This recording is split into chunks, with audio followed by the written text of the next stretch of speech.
The Sentinel is known to be reliable, fearless, disciplined, consistent, courageous, motivated, and skillful. So do what you feel passionate about. Take chances. All these qualities start from the mind. Your mind can be your worst enemy or your most powerful weapon. The world becomes your library to help you to become better at your craft. Is this the dagger?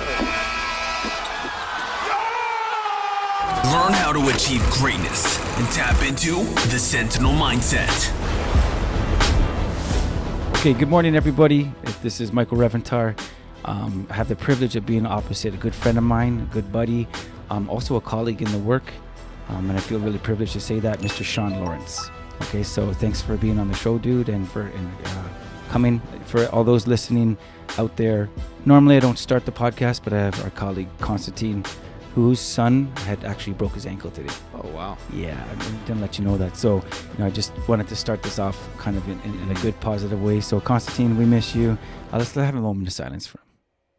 Okay, perfect. Okay, sounds good. 3 seconds too long. Hey, yeah. It's all good. No, it's all good. No, I didn't want to be too solemn. Okay, so Shawn, man, first thing I want to say about Shawn Lawrence, I had come across Shawn at a very high-profile event for a cultural community. And you were on site because you were with ETF and you had your cruiser there in full tack gear. And I think we were maybe talking over maybe there might have been some hors d'oeuvres being passed around at the time or something at this event. Okay. And I was helping provide security for it.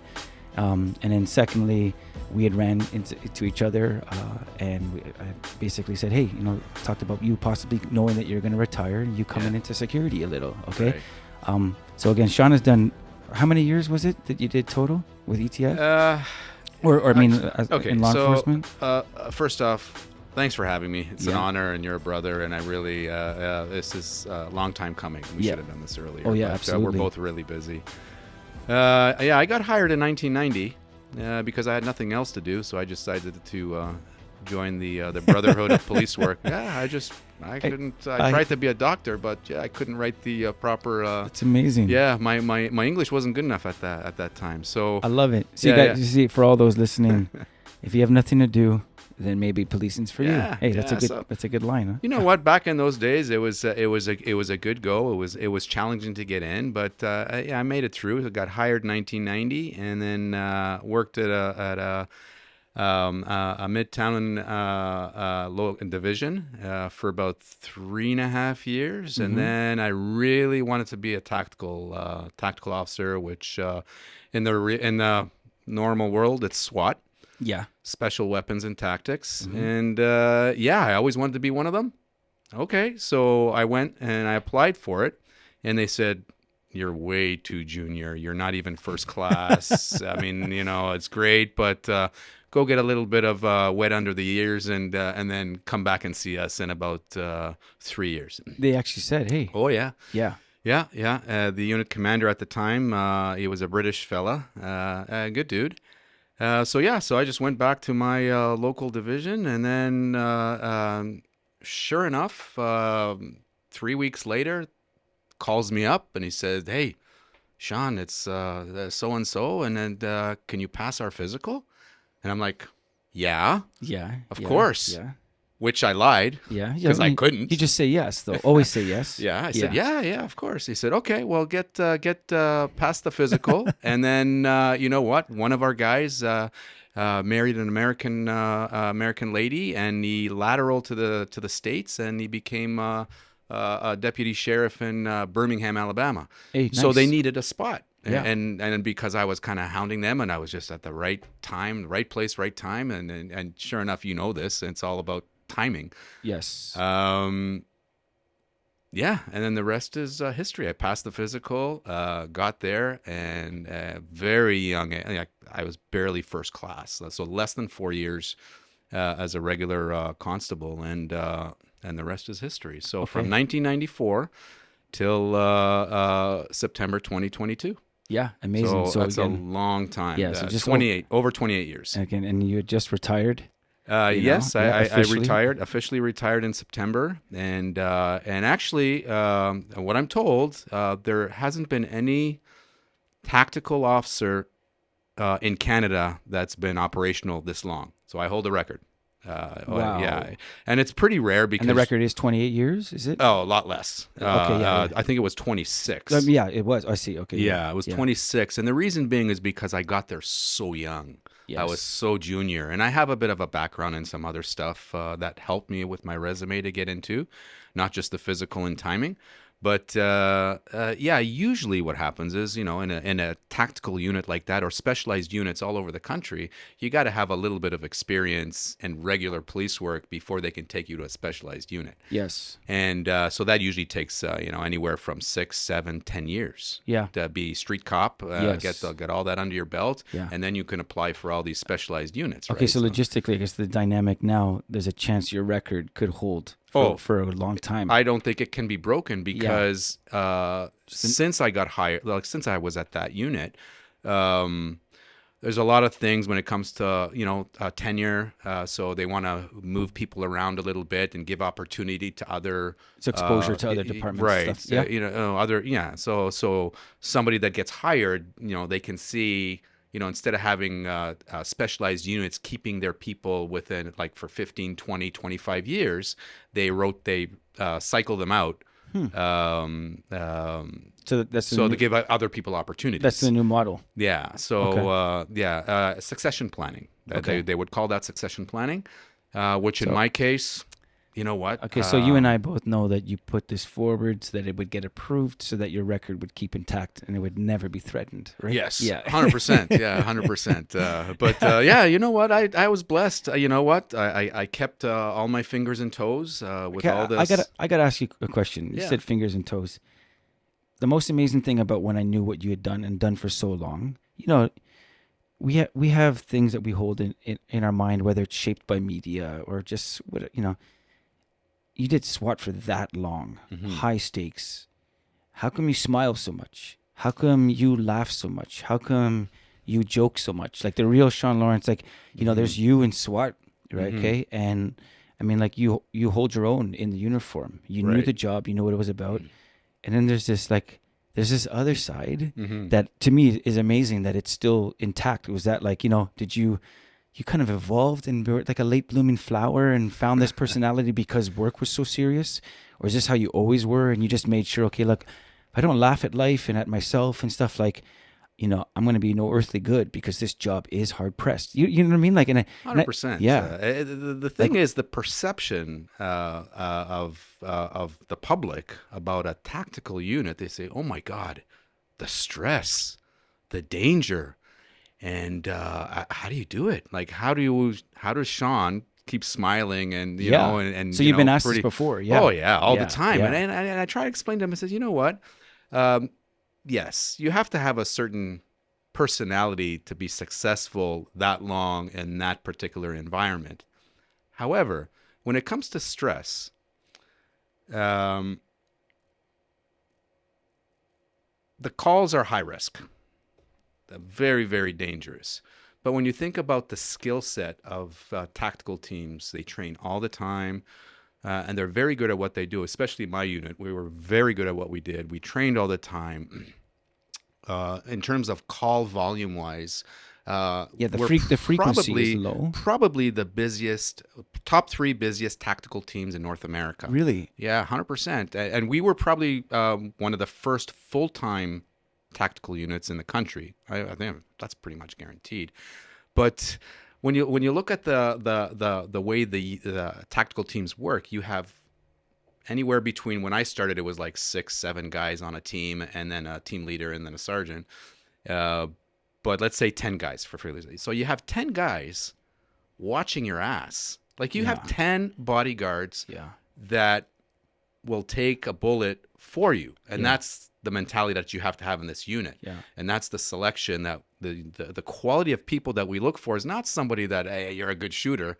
Hell no. Actually, that's one of the downfalls of military personnel that apply for tactical units, because you know what, a tactical unit is all about teamwork, and you're willing to take a bullet for one of your teammates. What's the saying? The strength of the wolf is the pack, and the strength of the pack is the wolf. 100%. And everything we do is we work like a pack. You know, it's not like, you know, when you see on television, you see it all the time, you know, you got 4, 5, sometimes 10 regular frontline officers or security guards, and they got one guy and they're not able to secure him. Like, he's overpowering 10 guys, and they're like thinking like, what the hell is wrong with these people? And the reason being is because they're individuals. So everybody's trying to pull in a different direction, where when it comes to tactical work, it's like one a unit. group, You a work team. as one unit. Everybody knows what Cohesion. they're doing.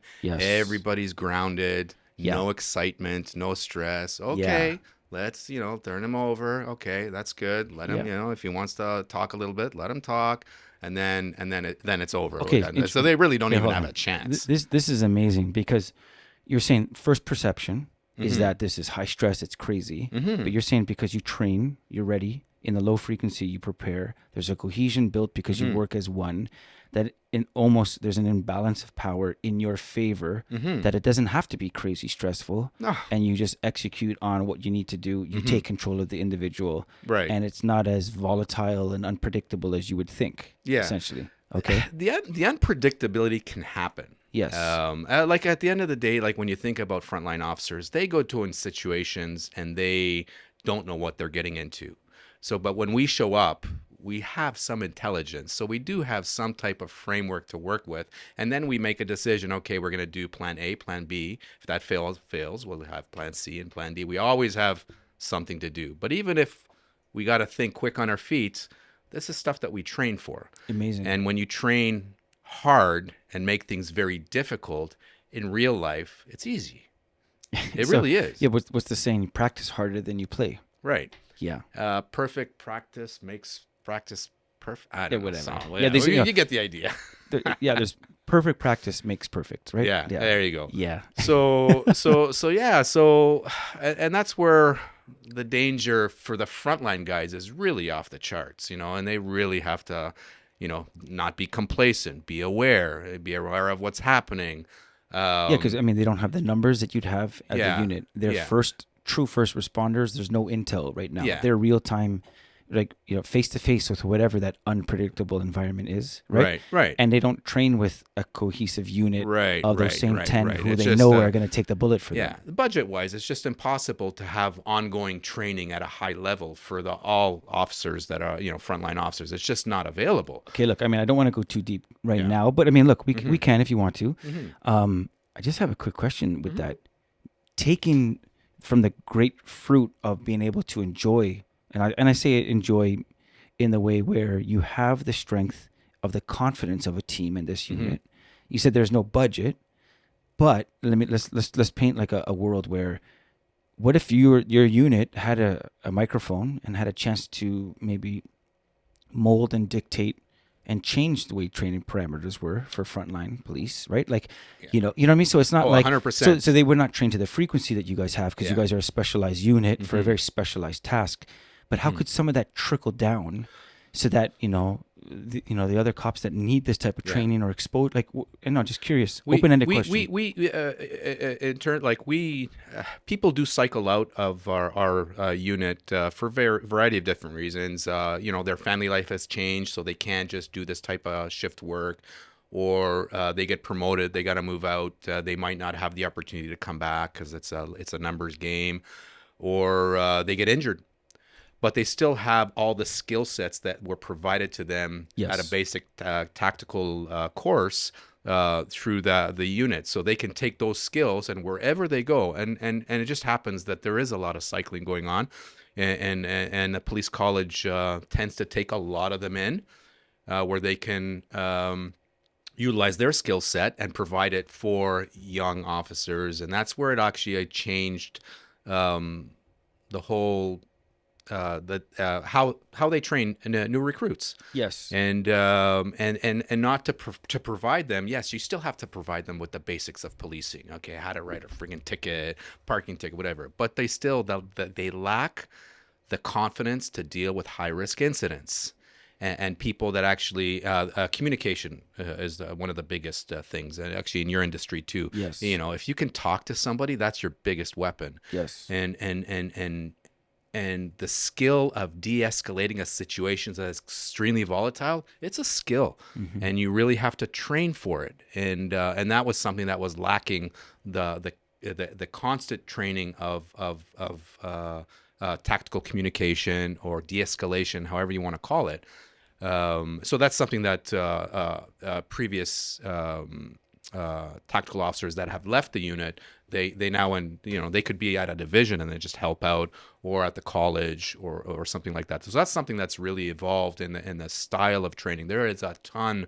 I'm going to probably say 70% of the of this college has tactical officers helping out in the overall training section of recruits, and it really it's a valuable asset that's irreplaceable. Okay, so when that happens, when they get and they essentially cross pollinate into other divisions, what's the fruit? Like, what do you see? Are they, because they have this tactical training and exposure? Give me an idea. So, what they see with those individuals who now are working? They would see they're more alert. They're just better at what they do. They're more confident. They're better, and they're more prepared to deal with something that could go bad really, really fast. Okay, I mean, because what you're saying, within their tenure, like the order of the experience of them policing, is it safe to say that they learn to scale a really difficult mountain early? So if they go anywhere else, it's they're more suited to be able to survive the environment. That's fair to say. That's fair. And that's the whole practice harder than you play kind of thing, right? Right.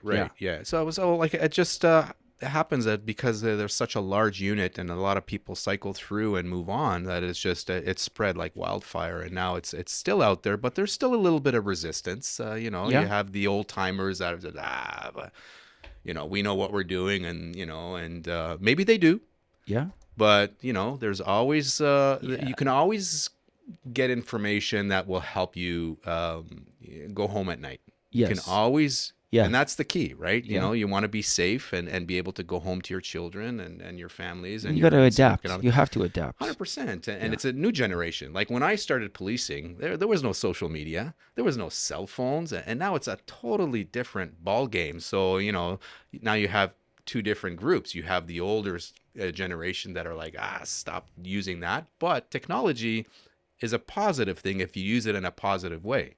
It's just a tool, right? Yeah, and it's a good tool. Like there's a lot of things that but you know what? Yes. It's the old analogy, like a knife. A knife's a tool. Yeah. You can stab someone with it, right? Or you can be a surgeon and save someone's life with it, right? Yeah. Okay, depends 100%. What you do. So you know what? They're going in the right direction, and policing, generally speaking, it evolved. It's just changed a little bit. Okay. So with that, I'd love, because you're now retired, so you can maybe speak a little bit more freer, and everyone understands that. Okay, you're a step out now. Okay, but on the heart, on how to make things better. Police, we know this. I mean, we this comes up a lot on this podcast where we talk about what are better ways to train, what are better ways to get the mindset ready, what are better ways to expose police or people that do high level protection. How do they stay safe? How do they work a little bit better? How do they adapt? And so I throw this out to you. Now that you're out, how do you make what's better that's in the sense of, we know that police have a really, really hard job. And with social media and the high scrutiny and the stigma of highly publicized breakdowns where police policed in fear and made bad decisions, right, and had bad circumstances and outcomes from those, right. Okay, and now the public has cried like this is injustice, okay, and statements that we don't hear it often, but like the fact that defund the police had such a long ride and it shows that angst towards poor use of the power was just have no one police, and then I was like no, we still need them to do the jobs that they're supposed to do, and so now it's slowly coming back. I would love your thoughts, your candid thoughts, because you're always good for this. Yeah. What does the next generation of policing need? How do they prepare? What is do they need to maybe be put through some different types of training and scenarios and environments? There's a lot of factors involved. The training is ongoing, and the training actually has gotten a lot better than what I received when I was a regular beat cop or when I was at the Ontario Police College. It was very basic, and all you had to do was the Criminal Code and Highway Traffic Act and blah blah blah.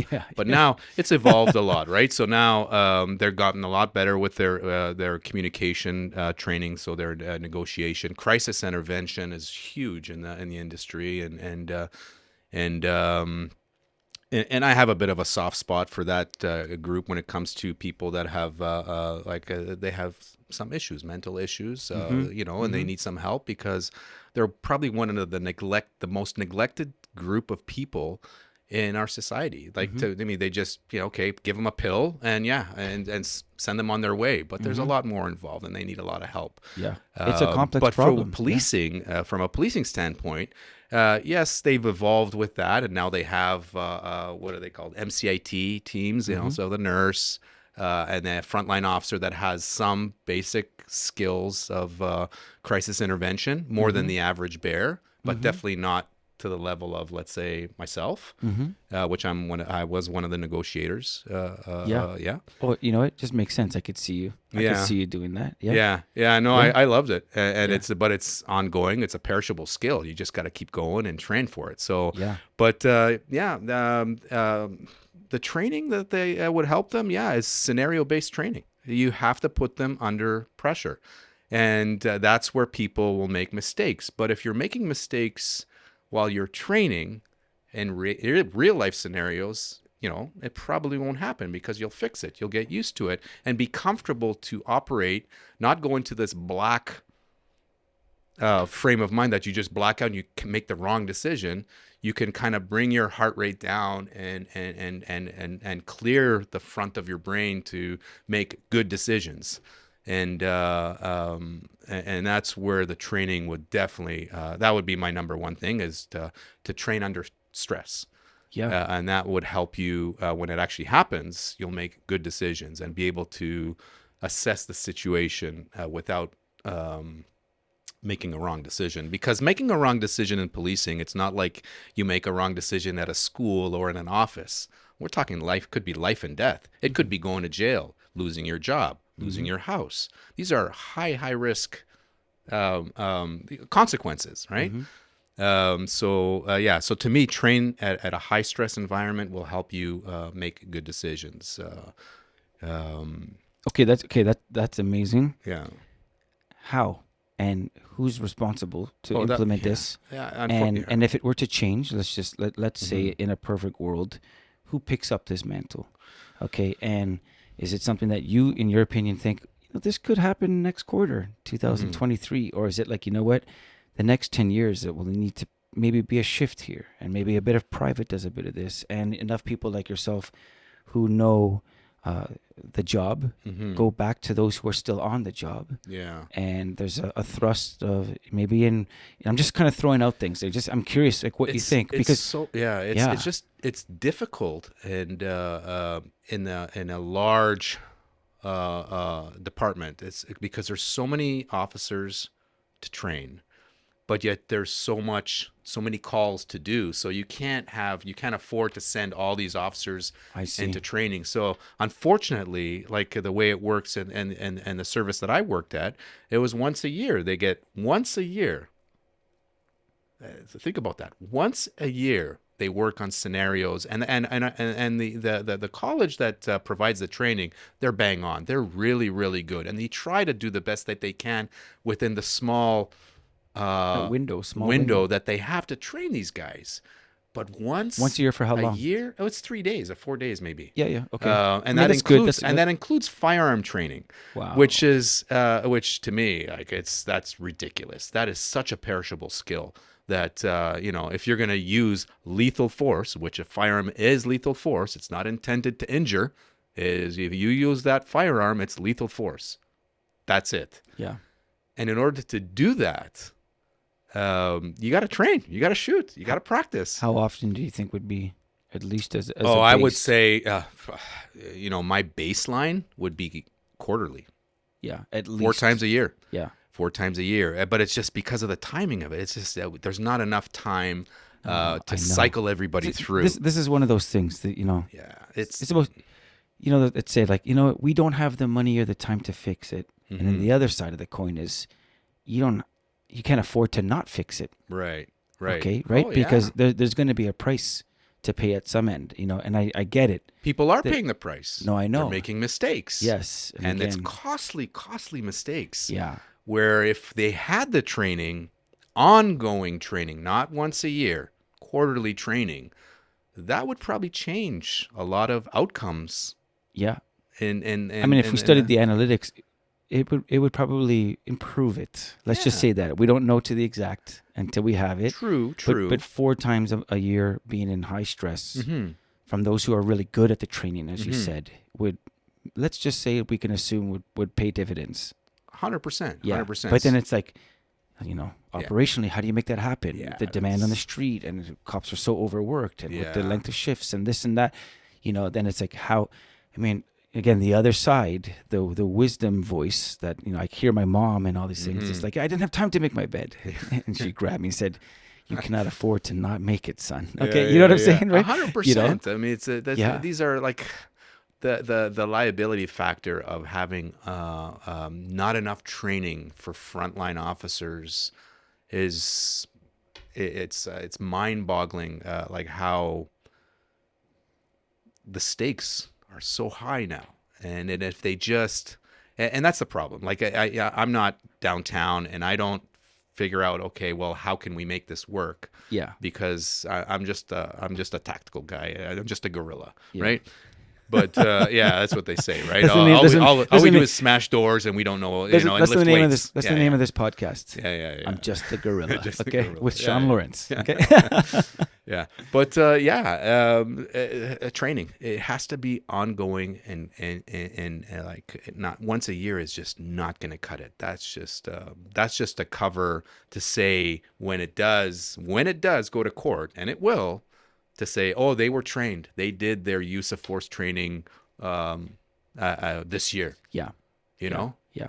really, Yeah. really. It lets you check a box that it was Yeah. sufficient based on the Right. standard. Yeah, but Right? they are. But cops these days, they're so overworked, so really like under tough. stress, no time to breathe, and it's just Okay, and it's we had a gentleman on here just last week, Paulo Rubino. Okay, and he runs Paulo, and he runs a site Funker Tactical. He's got over 1 million followers on YouTube. He travels the world studying people who train. Awesome dude, and most amazing perspective. And he would we asked him some of these questions, and he actually said, he goes, it would be amazing if there was a shift in the culture, so that if an officer on their own time invested in doing some of this training, putting themselves, say, in jiu-jitsu or some other type of high stress environments, that the agency that they worked for there would be some type of maybe a refund for that, compensation, some type of compensation or accreditation, or would maybe like facilitate that as they got to a certain belt level or capacity, that would maybe help them get accredited so that they can help all the others possibly have exposure to the skill set.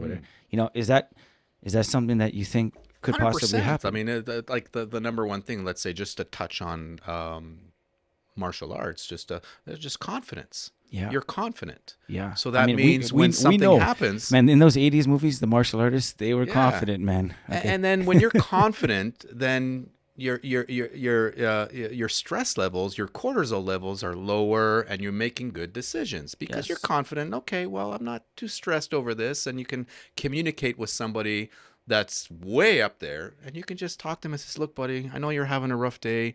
I get it. We've all had rough days, but you know what? We got to move on and blah, blah, blah, as opposed to, okay, you got to Yeah. come with me. Yeah, And I'm, listen to me matter right what, now, and man. Yeah. Do it now. Do it. Yeah, what- winning by intimidation. yeah. So that's, but yeah, so 100%. I mean, if they would somehow, I just can't see it happen, because then it becomes a budget issue and money issue, and we all know, like, budget is the big thing when in any service. You know because what? they want to allocate money. In So I'm going to certain throw this out there. I areas. mean, money, like, I get it. It's tough. It's tough, Yeah. but something has to be done. Mhm. Maybe the culture has nothing to do with compensation. It's just the culture is on the necessity of, I don't want to be a bad statistic in law enforcement where things go awry. Mm-hmm. That the culture is, I'm going to just look after myself in this regard, Mm-hmm. and I'm going to train.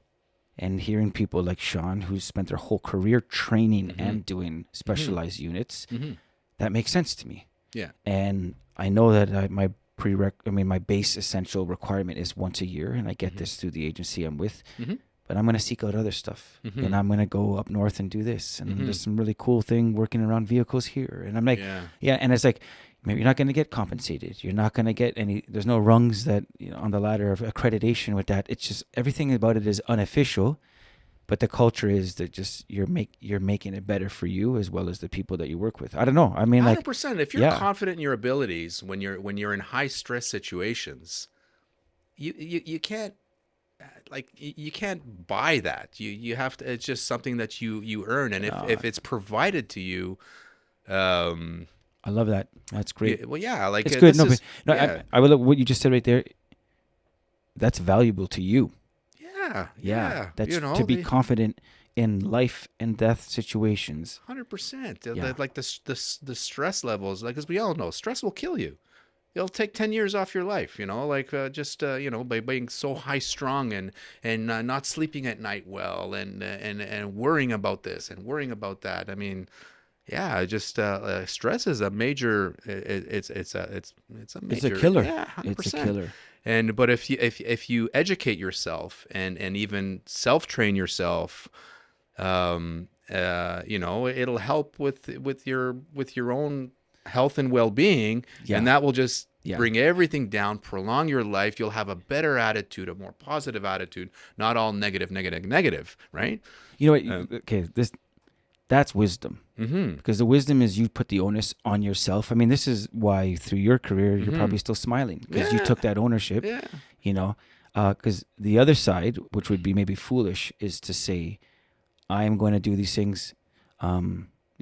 Just because I have to for my job, right? So let's look at like physical training. Yeah. Everything you had just said makes sense if you say, it's good for me to be in the best shape of my life, to be a functional fitness because it's my livelihood, but it's good for my own life. Yeah, 100%. Not because it's a job requirement, It'll right? prolong your life and it'll help you make good decisions. It doesn't even have to be on the job. That's what I'm saying. It's for your life, right? 100%. I mean, this is coming from yourself. You're in great shape. All your colleagues are in great shape. I've had a chance to meet them.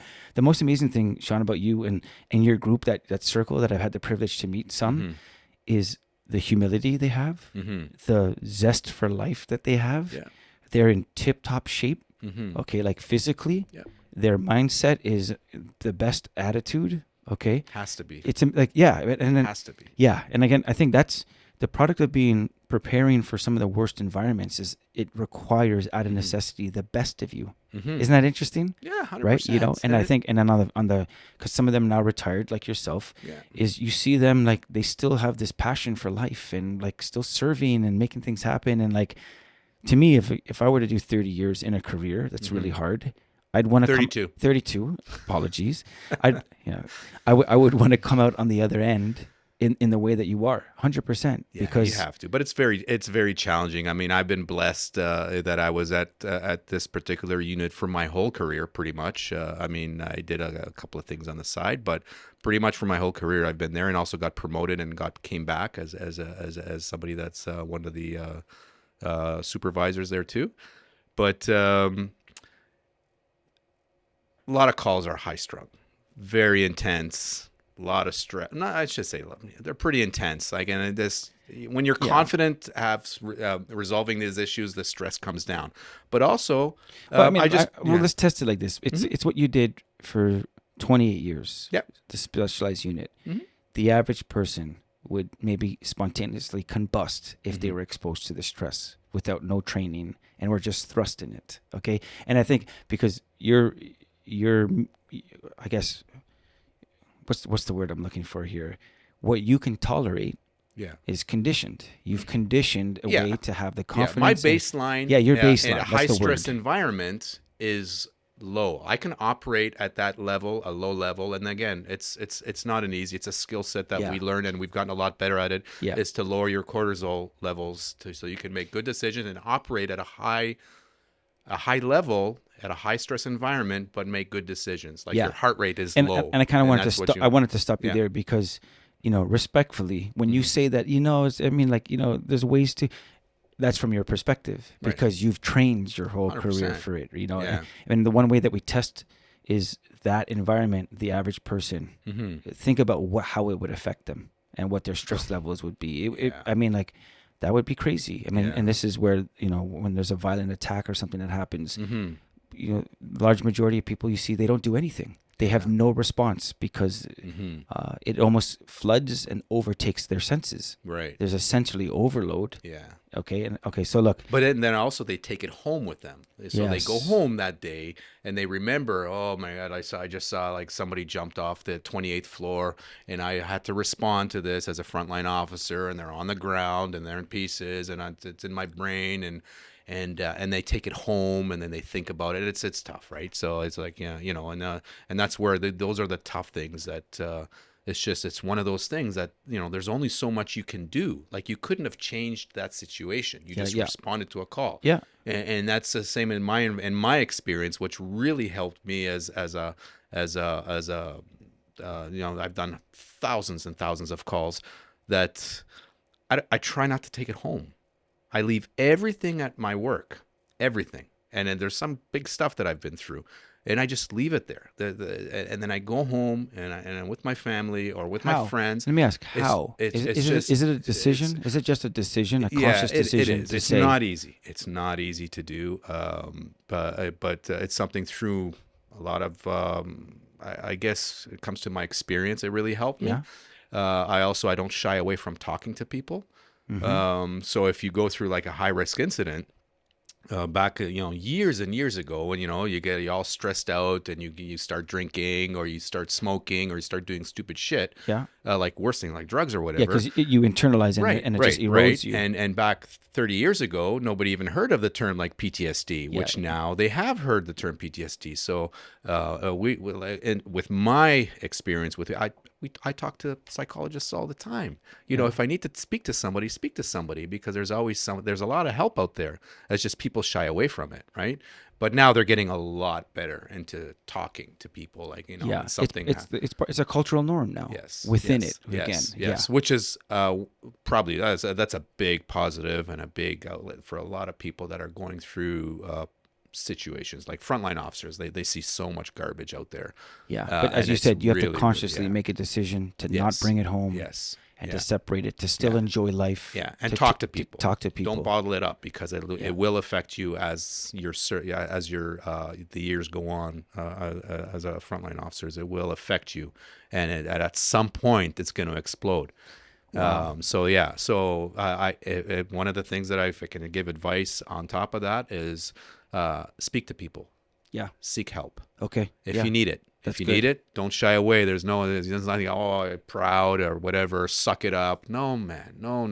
And I've been doing that for years. Smart. And it really helped me. And you're definitely an open book. Being an open book, I think, has been good for you. 100%. Right? Definitely. 100%. Okay, so kind of on that same thought, couple last questions. Mm-hmm. Physicality. I mean, I know it's been, as I was saying earlier, you and your unit, you guys are in shape. Yeah. You stay in shape. You keep in tip-top shape. Secondly, you owned some gyms before, right? You were in the fitness industry. You understand. Someone who is looking to get into policing or is active police would just love to hear your thoughts on why do you have to be in the best physical shape? Well, in order to perform. Physical shape will help you. Number one, your breathing will be more calmer. Your sleeping will be better. Your overall health will help you make positive decisions. And I'm not saying that people that are, let's say, have an issue with, let's say, weight or have never worked out a day in their life. I'm not saying they make bad decisions. But when it comes to high stress environments where your heart rate goes up off the scale, and now it just totally puts you in a black area where you just can't make a good decision, that's a problem. Yes. Yeah, I highly recommend, it's never too late to start some type of exercise routine. Never too late. That's a great point. Right. But also healthy eating. And it doesn't have to be crazy healthy eating. It just has to be, you know, basic things. I mean, we all know, like, it's not, nobody has to take a course to say, oh, this is bad for you and this is good for you. We all know. Yeah. At the end of the day, basically, it's sugar. Yeah. Whatever has sugar is probably not that great for you. So minimize the intake of your sugar. Yeah, at the very least, learn enough to make good decisions. Right. Yeah, I'm not saying yourself. don't eat, and I'm not saying, you know, what do they call it, intermittent fasting or keto or the all new that. wave, No. You know what? But exercise is a game changer. It really is, and I highly recommend it. And not necessarily your cardiovascular exercise. You know, it's also about weight training, which will help you through this. You know, carry yourself better. You'll be more confident. You'll walk straighter. Yeah. You know, you won't have injuries. Yes. You know, your longevity, and that's one of the things that with our unit. You know, like you know, and I was blessed. Yeah, you get paid to work out. Yeah. But, you know, you need it for the job, and it prevented, you know, I was able to. You're built you to know, last now. You're built to last. You know, I'm a little bit broken, but you know what? I've survived, and I was able to be operational for over 28 years and be one of the guys. But and consistency. You can't just work out once a week and expect to be great at things. Like you can't expect to shoot once a year and be a great shooter. Yes. No, you gotta put in the work. Yeah. You gotta put in the work, and the results are gonna show. And it's a big part of policing. It's just all about, because shift work is a killer. Yeah. We all know that. You know, shift work will shorten your life. But if you're healthy and you look after yourself within reason, it doesn't have to be crazy. We're not doing a bodybuilding show, or we're not, Yet more to come for Shawn professional Lawrence. athletes. No, not my thing. But it just makes everything easier.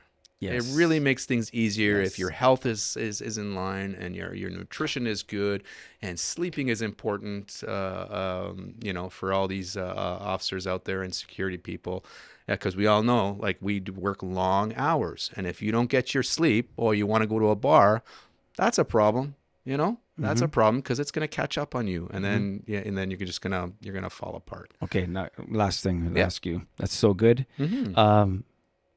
Dave and Jeff, you might be bodybuilding. You never know. Our buddies Dave and Jeff, you might be on their heels. Who knows? Who knows? No, I won't. You never have know. it. You never know. You never know. You never know. I pride that they're amazing guys. They're and amazing. Jeff just actually won 4 categories. He did actually really well in the just came back from the States, and he did very, very well in his categories in the pro world. But and Dave in the other world, you know, he's also they've done really, really Shout well out to for Jeff. Shout out to Jeff Brown and Dave for Flood. 50 plus guys, right? You know, 50 plus they guys. did pretty well. Yeah.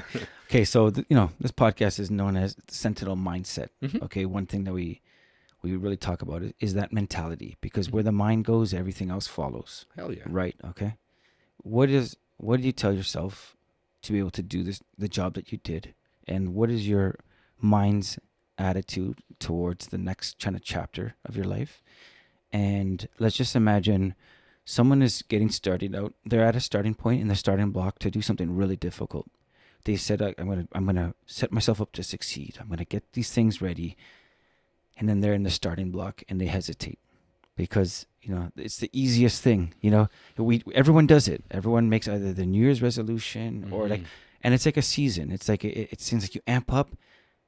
Not everyone jumps off the cliff or whatever that. You stayed on for 28 years riding this wave, okay, and you stayed on and you stayed on.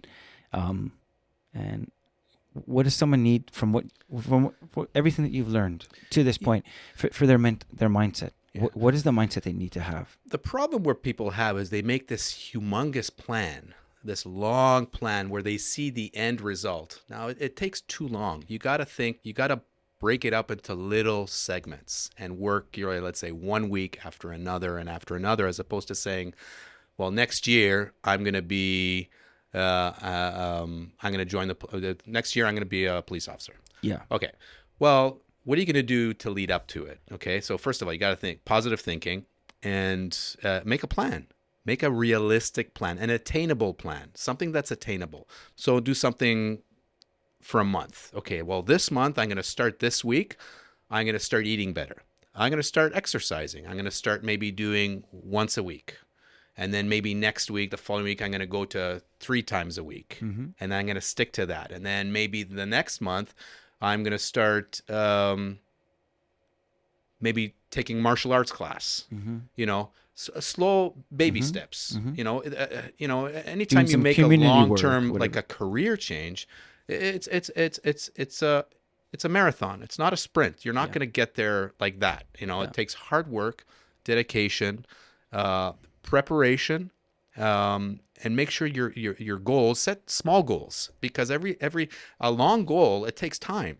And you're just you might lose interest. Oh God, I just because it might be too hard, too attainable. Yeah, it's just because like, your oh my God, mindset it's might so far. your mindset might be so smart that you give up. realize this is too hard. Yeah, you give up. It says, oh, okay, you know what? It's not for me. No, baby steps. You know, take small steps and small goals, and every time you reach that goal, reward yourself. Okay, like you know, attaboy, or maybe go out and you know, or have good. a calendar or something that just reward yourself, and then move on to the next phase. And slowly, before you know it, 6 months down the road, you look back and you say, oh, holy shit, Yeah, look what I just got did. all this done. Yeah. And now I'm on the right track, and then maybe you get all motivated, and then your whole, to think negative, it's going to bring you down, and there's going to be relapses. There's Yes. going to be some times where you're just going to be like, oh, Yeah, the scale works against you. right, all this that, stuff. or you know what? Hey, I couldn't lift this particular weight, or or I got and I didn't get that promotion I was seeking, and whatever. Right. Yeah, things like that. Setbacks. And that's reality. Reality. You know, and you just take it, learn from it, get some feedback, seek help, speak to people that have been in your situation before. There's a lot of help out there. You know, to get you from point A to point B. You don't have to do it on your own. Find somebody that has the same goals as you. You know, working with a partner, it really is motivating. You know, I don't feel like doing this today, but the other guy says, or the other girl says, no, let's go. We can do this. And they work as a team, right? And there's nothing like a team, because you pull each other, right? You have good days, you have bad days. Yes, but when you have the absolutely. help, it'll get you to where you need to be in order to do what you want to do. Yeah, amazing. And that's what I can give, the advice that I can give to people that are really starting out of that, you know, because it's a great career. It's not an easy career. It's very rewarding. But you're going to have bad days, and you're going to have good days. You know, there's nothing, you know, helping somebody step off a balcony that wants to jump because you're talking to them and you're being personable, and you listen to them, is an amazing feeling. Yeah, that's amazing. There's nothing like it. So yeah, you know, they're good careers. It's not for everybody. No, it's not for everybody. But you'll make that decision when the time comes, and see. You know what? Like I said, okay, well, I thought it was for me, but it's not. No, it's great advice. I mean, look, think long term, but work. You know, take those small steps, right? Take those small 100%, steps. Be good to yourself. You said some key things about celebrate some of those little victories, right? Hell Make yeah. a little campfire, barbecue, and enjoy Hell that yeah. moment while Yeah. you're scaling that mountain. Yeah. You know, high five yourself at some point over something. Yeah. No, it's really good. I just wanted to thank you for coming on. I want My to pleasure. I'll throw this out there too. I had a chance to work with Shawn as well in another environment in the film industry. And if you know Taylor Sheridan, and he's filming the series Mayor of Kingstown with Jeremy Renner. We had a chance to be on set together. This is kind of preparing for difficult things. You know, Shawn, all the best to you, dude, because, you know, this next chapter, Shawn's kind of diving in head first into the acting world. Thanks, okay, brother. and all the best with that. And I just think, look, you are suited for difficult environments. You've proven yourself over and over that you can go in them, you can come out of them and survive and still smile, but you also help other people get out of really tough situations, as you said, negotiated and all that. Yeah. So I hope all the best for you as you kind of go into the film industry. The film industry needs really good people like you. Okay. And thank you. Yeah, go in. Spread the word, brother. Yeah, absolutely, man. So, and if like anyone's listening and sees a guy who like, I need a guy who can be a cop, and you know, oh, look at that, giving some good looks to the camera right now. Yeah, you know, Shawn's a great guy, and he's a team guy, and I just anyone I know who knows you is a better person that they know you, man. You know, and they thanks, just brother. because you It wear means your a lot. yeah, and you wear your heart in your sleeve, and you say what you mean, Yeah. which is great. Right? Yeah. Most times it's good. Sometimes it bites me in the ass, but it is what it is. It is what I it am is. who I am. I love it. I love it. That's the name of the podcast. I am who I am. I am a gorilla. Yep. Yeah. Okay. Look, all the best, man. I know we're having a chance to probably do this another time, and or maybe you get picked up and you move to LA and we never see you again. It's all good. I'll still come back for a visit. Okay. Sounds good. Yeah. All Thanks, right. brother. Thanks for having me. Yeah, it was a pleasure, brother. All right. Peace. Peace out. This podcast is brought to you by Executive Protection Lifestyle Canada. Make sure to drop by next week and don't forget to subscribe.